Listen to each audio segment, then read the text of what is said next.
बनाया गौसे ने चोरों को कुतुबे किबरिया झटपट के आ रहा जन्ने को राहे हक उसने रहनुमा झटपट के आ रहा जन्ने को राहे हक उसने रहनुमा झटपट। মলফা এটাও একটা কাসিদার প্রথম লাইন। এটা সচরাচর এই কাসিদার পাকটা পড়া হয় না সচরাচর, কিন্তু এটা একটা কাসিদার প্রথম লাইন বললাম যে বানায়া গৌসে ने चोरों को कुतुबे, चोरों को कुतुबे। হুজুরে গৌসে পাক বানালেন কাকে? চোরকে। বানায়া গৌসে ने चोरों को, হুজুরে গৌসে পাক চোরকে বানালেন। কি বানালেন? কুতুবে কিবরিয়া, এক মহান কুতুব বানিয়ে দিলেন। এটা তো ভাই গৌসে পাকের যে কোনো জীবনী পড়ে দেখেন আপনারা, যুগের শ্রেষ্ঠ শ্রেষ্ঠ ওলিরা আলেমরা গৌসে পাকের শানে, গৌসে পাকের জীবনী পাকের উপরে কিতাব লিখে গেছেন। মোল্লা আলী কারি গৌসে পাকের উপরে জীবনী লিখে গেছেন। এরকম যুগের শ্রেষ্ঠ শ্রেষ্ঠ মহান মহান ব্যক্তিত্বরা গৌসে পাকের শানে জীবনী পাক লিখে গেছেন। তাদের জীবনী পাকের প্রত্যেকটা জীবনীতে এই ঘটনা গৌসে পাকের এই ওয়াকিয়াটা এসেছে যে গৌসে পাক একটা চোরকে কুতুব বানায় দিলেন, যে চোর ওনার ঘরে চুরি করতে আসছিল। তাহলে যিনি চোর, এই যে চোরই হলো ফাসেক। ফাসেক কাকে বলে? চোর হলো ফাসেক। চুরি করা এটা কবিরা গুনাহ, চুরি করাটা হলো কবিরা গুনাহ। তো গৌসে পাক কি করলেন? সেই চোরকে কুতুব বানালেন।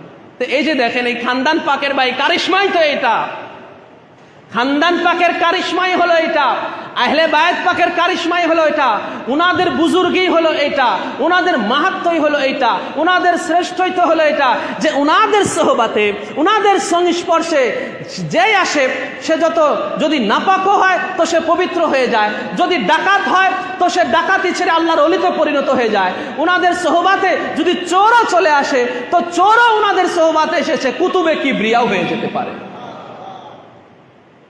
আর গৌসে পাকের যে প্রথম মুরিদ আপনারা জানেন, গৌসে পাকের প্রথম মুরিদ কারা বলেন? ডাকাত দল। গৌসে পাকের প্রথম মুরিদ ডাকাত দল। যখন ওনার উমর মুবারক মাত্র 15 বছর, গৌসে পাকের বয়স তখন 15 বছর, আম্মাজান পাঠিয়েছেন বাগদাদ শরীফের দিকে। গৌসে পাকের আম্মাজান উম্মুল খায়ের ফাতেমা সানি, আমার গৌসে পাকের আম্মাজান 40টা সোনার মুদ্রা জামার ভিতরে দিয়ে আম্মাজান নিজের হাতে সেলাই করে দিয়েছেন। সেলাই করে দিয়ে বেটাকে বিদায় করে দিয়েছেন বাগদাদের উদ্দেশ্যে। কারণ সেই সময় বাগদাদ শরীফ জ্ঞান চর্চার জন্য খুব যশ ছিল। এখন দেখেন আমরা যাদের একটু ভালো সামর্থ্য আছে, জেলার মধ্যে সবচেয়ে ভালো প্রতিষ্ঠান কোনটা, ওইটার উপরে প্রতিযোগিতা চলে, তাই না? তো এটা এই এলেমের প্রতি এরকম ভালো, যেখানে ভালো লেখা পড়ে এটা ভালো। তো সেই সময় বাগদাদ শরীফ এলেম চর্চার জন্য খুব বিখ্যাত ছিল, খুব যশ ছিল সেই সময়। এই জন্য আম্মাজান গৌসে পাকে ওখানেই পাঠিয়ে দিলেন।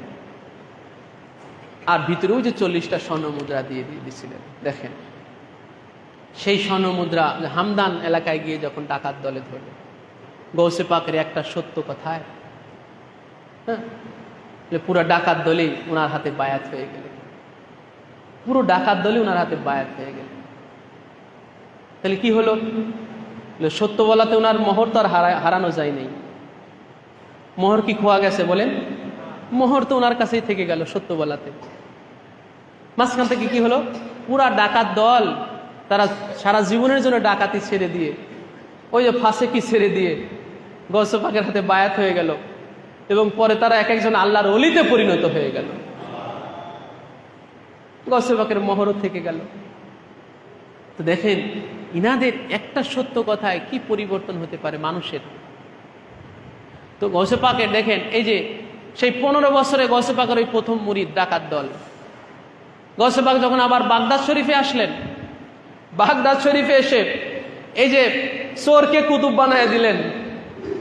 ওনার হুজরা শরীফে আসছিল চুরি করতে, চোরকে কুতুব বানায় দিলেন। বাগদাদ শরীফে হুজরে গৌসে পাক ইসলামকে জিন্দা করলেন। বাগদাদ শরীফেই তো নাকি?